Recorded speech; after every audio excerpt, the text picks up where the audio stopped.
Welcome to the Slop Temple. We pray this video helps. You start by confirming your platform and mod permissions.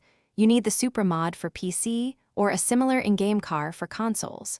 Once done, back up your GTA files to avoid corruptions. Next, download the Supra mod package and any required trainer or vehicle handling files. Make sure version matches your game.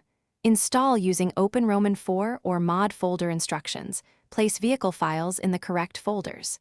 If using online, remember modded cars are for private sessions, only to avoid bans. Now you install and configure the files carefully. OpenRoman 4 in edit mode is the safest route.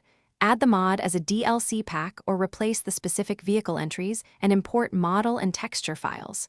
Once imported, update handling. Meta and vehicles.